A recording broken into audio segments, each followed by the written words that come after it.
امروز خلق خیش بسیم و بزر کنن، بیزر اگر برادر زو هم حذر کنن. امروز چنان زمانی شد که همه کار فقط با پول و با مال است، دیگر با آداب و با اخلاق و با برادری دیگر هیچ تعلقات ندارد، وابستگی ندارد. بیزر اگر برادر زو هم حذر کنند. ان لكل امت فتنه و فتنه امت المال. حبیب خدا گفتن هر یک امت در یک فتنه دوچار می شد، لیکن فتنه ده که امت من دوچار می شود این مال دنیا هست. انا همین مال دنیا امروز برادری را از بین ما و شما چکار کرد؟ دور کرد. بازیچه است که فی الفریب این متاع دهر، به عقل مردمان که بر او مبتلا شوند. حضرت میگوید نه لایق بر غرور است و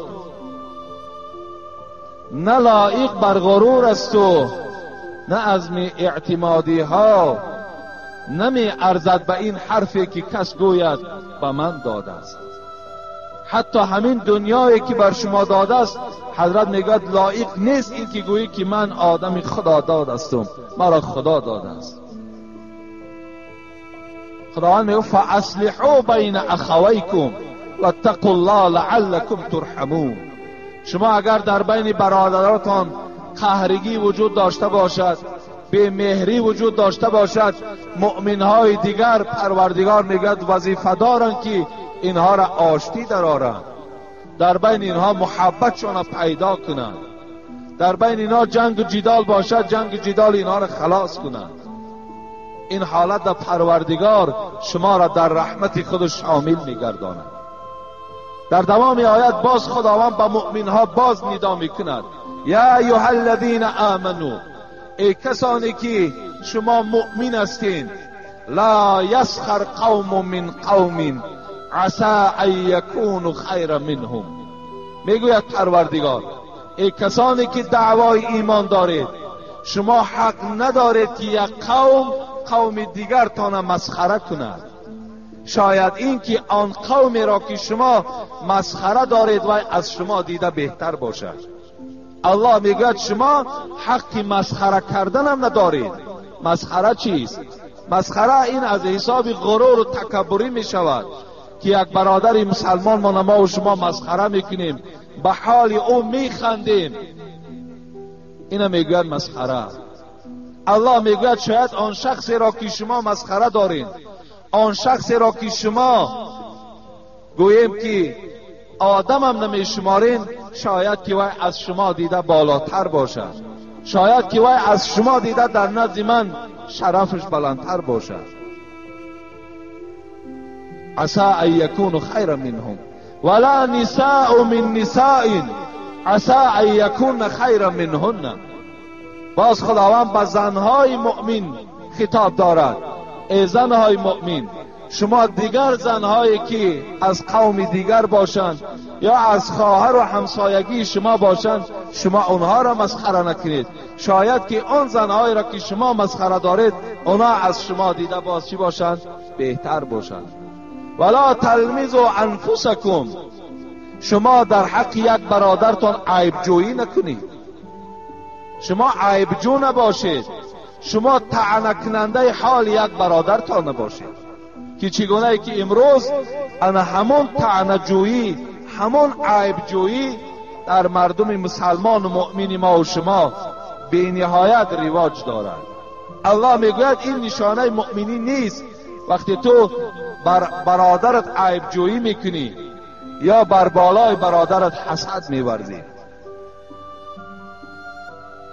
ولا تنابزوا بالالقاب بئس الاسم الفسوق بعد الایمان. الله میگوید یکدیگرتان لقب نگذارید، یعنی یکدیگرتان منافق و یکدیگرتان فاسق و یکدیگرتان یهودی و نصرانی و یکدیگرتان کافر نگویید.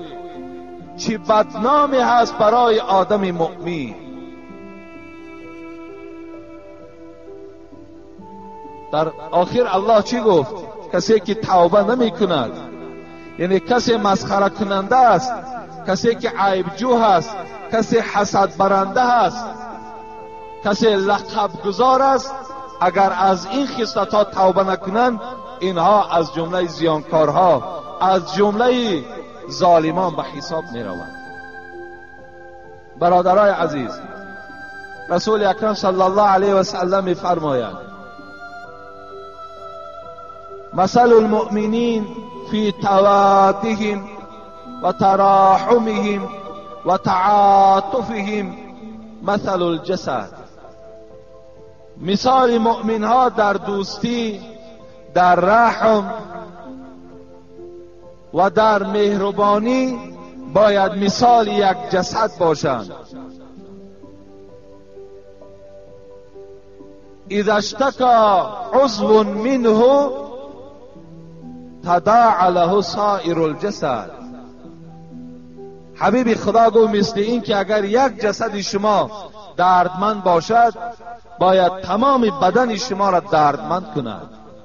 یعنی اگر یک حال برادر شما ناخوب باشد، باید همه شما ناخوب باشید. اگر در خاندان یک برادر شما بهبودی و اگر خرسندی باشد، در همه شما باید بهبودی و خرسندی باشد. فقط همین در آخر به همه شما رسانیدنی هستیم که برادرای عزیز، باید که اگر خواهیم که همین نامزدی مؤمنی از دست ما و شما نرود و ما و شما گوییم با زبان مؤمن نباشیم، نیکخواه یکدیگر باشیم، یکدیگر ما دوست داریم، یکدیگر ما احترام کنیم، در حق حتی همسایه داری هامان، در حق رفیقی هامان، در حق در کدام جهتی نباشد، باید که ما و شما با یکدیگر یک مهر و یک محبت داشته باشیم. این حالت مؤمنی ما و شما چی می شود؟ پرره و مستحکم می شود.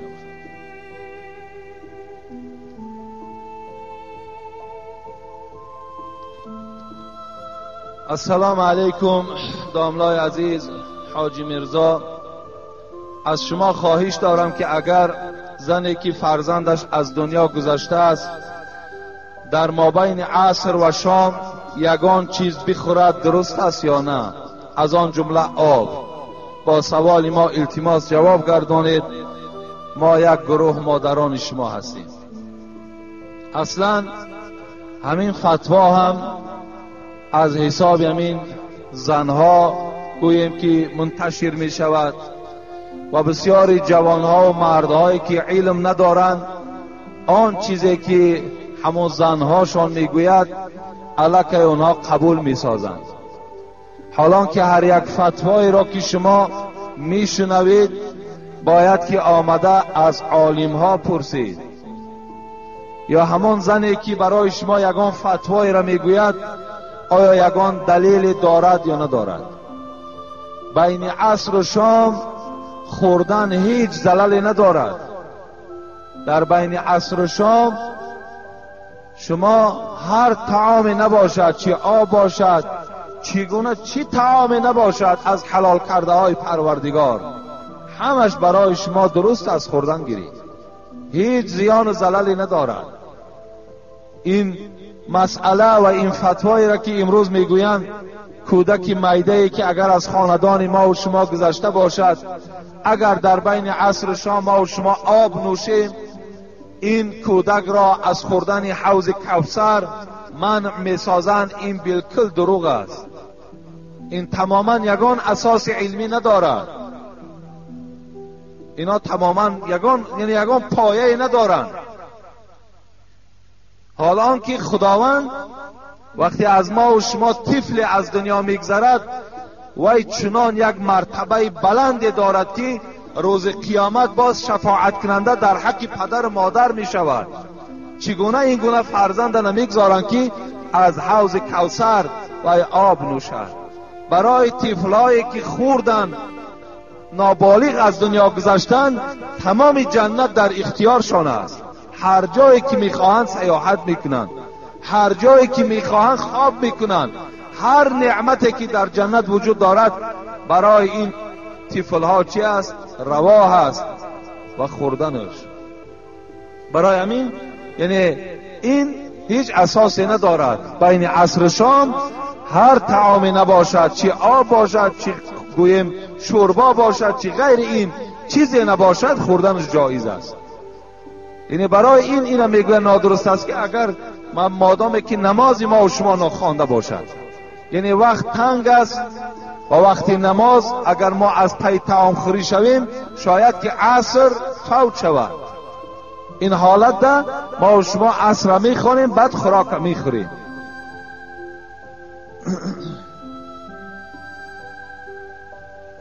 السلام علیکم اکای حاجی میرزا، من یک سوال دارم. من یک دختری را با ستر با حیا کردم و میخواهم که او را با نکاح خود درآورم. آدمان میگویند که به جای پیر حساب میخورد. شما یک روشنی اندازید. مخلص اشدی شما از کاریز.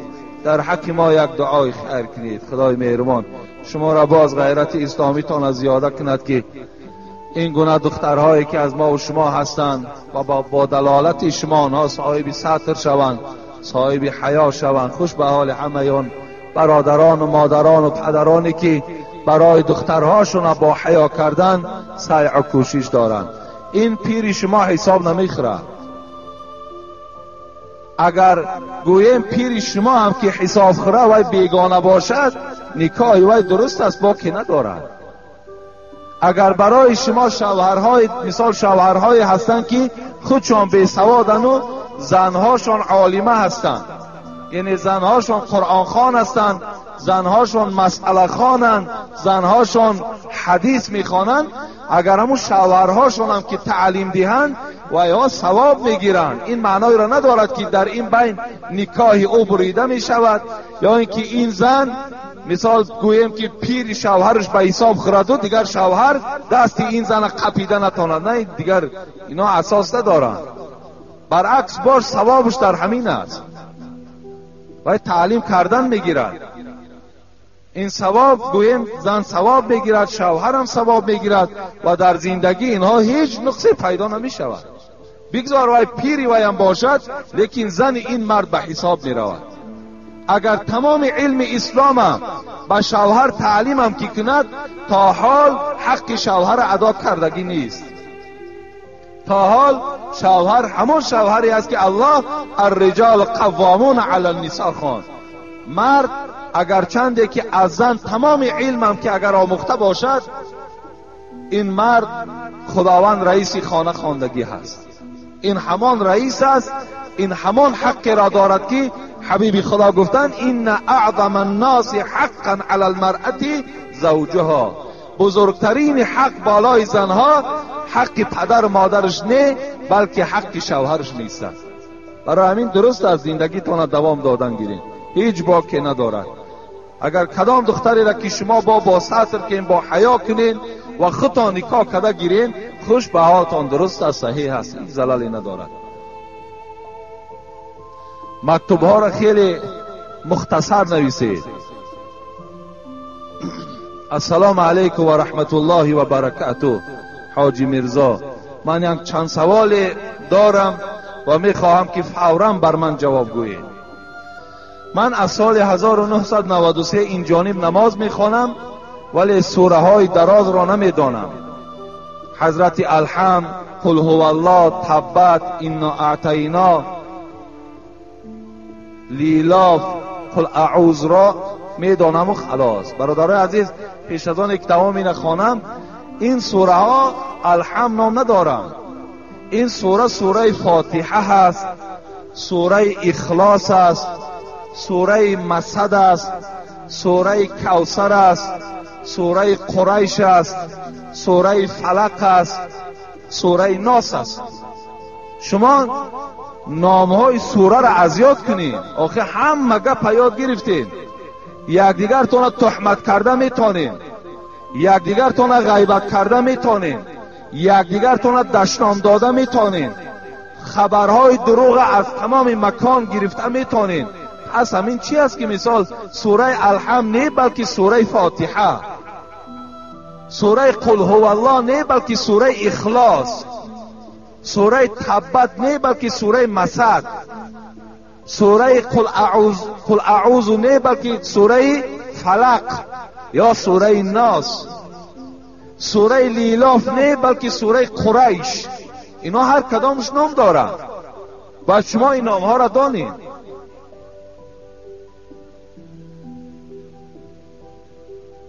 خلاص چون که میخوانم در یادم نمیایستد آیا با این سوره های نام برده شده نماز خوانم روا هست یا نه. بلکه البته روا هست. اینقدر سوره ای که شما نام گرفتین با طریق اولا نماز خواندن درست است. دوم شما گویید که با کدام مبلغ حج رفتن رواست؟ با همان مبلغی که از راه حلال به دست شما آمده است. همان پولی که اگر از طریق حلال به دست شما آمده رسیده است، با همان مبلغ اگر شما حج کنید اون حج در نزد خدا قبول است. و الا حدیث صحیح پیغمبر وجود دارد هر حجی که اگر شما از پول حرام ادا میکنین شما ثواب حج یافتگی نیستین، فقط حج از گردن شما ساقط شد، لیکن از ثوابش چیزی برای شما رسیدگی نیست. سوم، برای پدر به سر گور فرزند بعد دیدن روزای اول خاکسلان رفتن ممکن است یا نه؟ البته به البته. امروز پدرها فرزنداشان از دنیا میگذرد، زنهاشان یا مادرهاشان میگن که به سر قبر فرزندت نرو، حالا که پدر خودش حق دارد که همان فرزند در گور خودش گذارد، باید با دستهای خودش برده در همان لحد جاش کند. تو از پی فرزندت نرو. برای چی نرو؟ برای که مرده در خانه زیاد می شود. اذا جاء اجلهم لا یستأخرون ساعتا ولا یستقدمون. الله میگوید وقتی اجل شما که آمد کسی اجل 1 ساعت پیش و 1 ساعت پس کردن نمیتواند. این اجل وقتی است، ساعتی است که پروردگار برای ما مهلتش کرده است، الکی معینش کرده است. دیگر ما نزد فرزندمان رویم نرویم، در نصیب فرزند ما و شما کدام ساعتی که باشد خداوند جان وی میگیرد. جوانای عزیز، اگر از شما فرزند گذشت با دست خودتان برداشته قبرستان برید، در قبر خودتان جای کنید. خاک سلام است، چیزی نباشد شما گورستان روین، در حق مرده ها دعا کنین و از این جمعیت گورستان عبرت گیرین.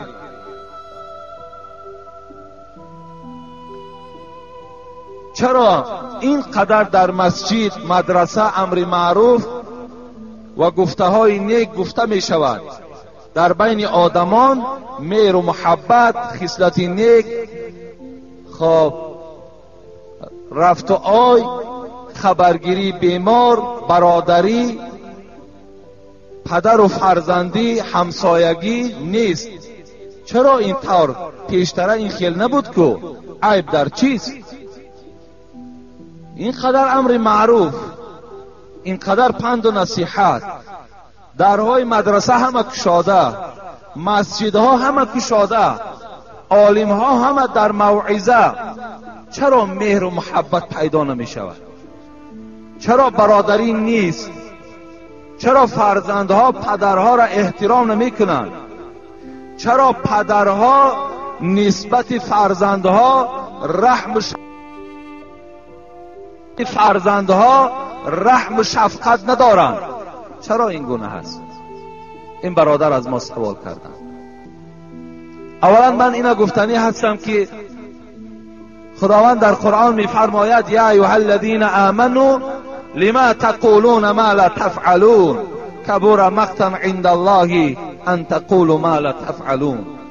خطاب بر تمام همون واعظها دارد، عالمها و پیشواها دارد. چرا خود میگویید لیکن خود عمل نمیکنید؟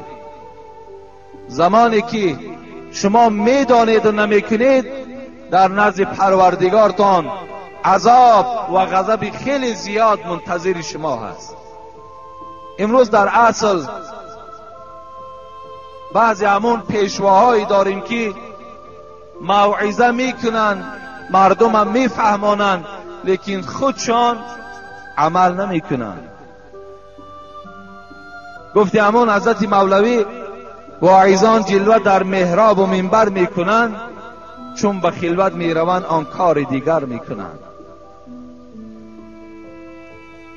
تا زمانی که اگر واعظ خودش، پیشوا و ایشان و شیخ ملا خودش اگر در گفته های پروردگار عمل کننده نباشند، سخن اونها در مردم هیچ تأثیر نمی کند، در مردم هیچ تأثیر پیدا نمی کند. تا زمانی که اگر خود پیشواها اصلاح نشود، تا خود پیشواها آن چیزی را که به مردم میرسانند خودشان اگر عمل نکنند. دوم این که برادرای عزیز، امروز دعوت گویم چگونه این برادر گفته است، مدرسه ها و دیگرهایی که کشاده هستند فقط موعظه و فقط مردم به مهر و محبت و فرزندها را برای احترام پدر خواندن فقط بر ذمه عالم ها نیست، بلکه بر ذمه همه شما هست. اگر شما همگی در پهلوی عالم ها ایستاده مثل اینها اگر دعوت کنین، انشاءالله در بین ما و شما بهبودی پیدا می شود. لیکن افسوس که امروز بعض ما و شما دستگیری میکنیم، اکثریت ما دستگیری نمیکنیم. میبینیم در خاندان حتی که ما و شما همون زن و فرزند خودمان تربیه نمیکنیم. از کجا با یک نفر، با 10 نفر، با 100 نفر این جامعه کلان اصلاح کرده نمی شود. امروز فقط اتفاقی همه شما باید آن چیزی را که شما اینجا میشنوین اینا باید نکته به نکته، کلمه به کلمه باید در خاندانتان برده رسانید. باید شما سختگیری در خاندان داشته باشید. این حالت انشاءالله بهبودی می شود.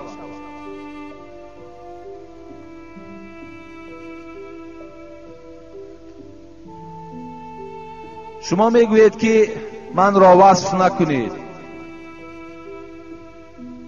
انسانها را یکی به خاطر وظیفه و منصبشان، دیگری به خاطر داراییشان، شما با این دو خصلت خاص نیستید.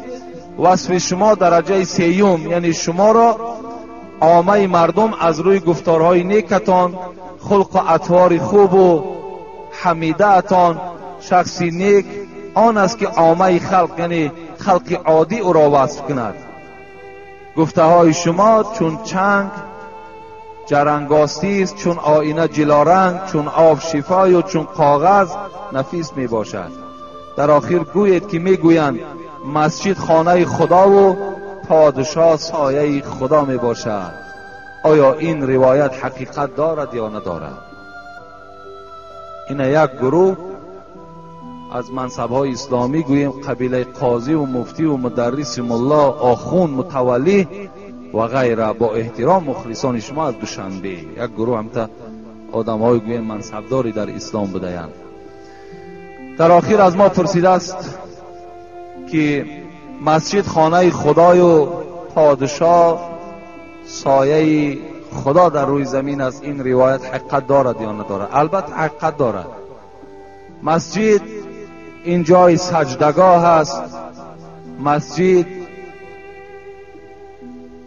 خانه خدا هست.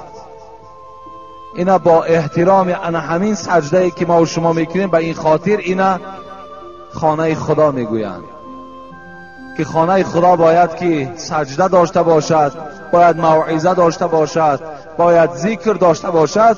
از خاطر اینها این مکان خانه خدا میگویند. یعنی البته این صحیح است که مسجد خانه خداست. این بیوت فی الارض المساجد. بدرستی این که خانه های در روی زمین، یعنی این مسجد هایی که در روی زمین هستند اینا چی هستند؟ خانه خدا هستند. و پادشاه سایه خداست در روی زمین. در اصل پادشاه را در حدیث های صحیح هم میگذارد که السلطان ظل الله فی الارض. پادشاه سایه خدا در روی زمین است. کسی که اکرامش میکند، رسول اکرم گفت اکرام کرده است الله را. و کسی که اهانتش میکند، کسی بدش میبیند، دشنامش میدهد، همچنان است که الله را اهانت کرده است. از این خاطر ما و شما هم حقوق نداریم که در راست پادشاهی که داریم سخنهای نادرست گوییم، ما و شما تحقیر کنیم، دشنام دهیم. این در هیچ کدام ما و شما حقوق نداریم. باید الحال انا همین پادشاهی که ما و شما داریم، شخصا من انا همین پادشاهی که الحال داریم همچون حاجی، همچون حمایتگر دین اسلام میشناسمش. و همه شما معلوم است 2 بار حج کردگی هستند.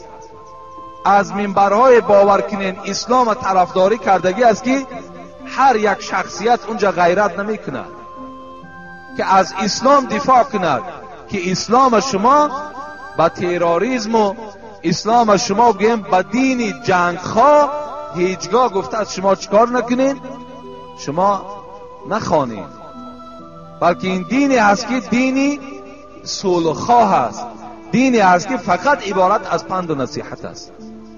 برای همین هر یک فرد تاجیکستان امروز وظیفه‌دار است که از پادشاه خودمان دفاع کنیم، باید که پشتیبانی کنیم، باید در هر یک نمازمان باور کنیم ما دعا کننده باشیم که خداوند باز همین عدل انصافی که دارد باز عدل انصافش زیاده گرداند. امروز همون عدل انصافش یک تماشا کنیم، همین شهر خودمان دیگر بیرون شه. من برای شما مثال نمیارم. یک مسجد در پهلو ساختیم، چندین بار صندوق گردانی و چندین بار سفرها و برای مثال یک امارتی که ما کردیم چندین نفرها در پهلومان ایستادگی با یک زحمت و با یک مشقت انجامش دادیم. اینقدر امارت ها، اینقدر بهبودی ها چگونه جایگوی مدح و ستایشش نیست. خداوند عمرش دراز کند، خداوند از همه آفت ها و بلاها نگهش دارد و خداوند باز توفیقش زیاده بگرداند و از همه گزندها خداوند در حفظ امانش نگهش دارد. آمین و رب العالمین.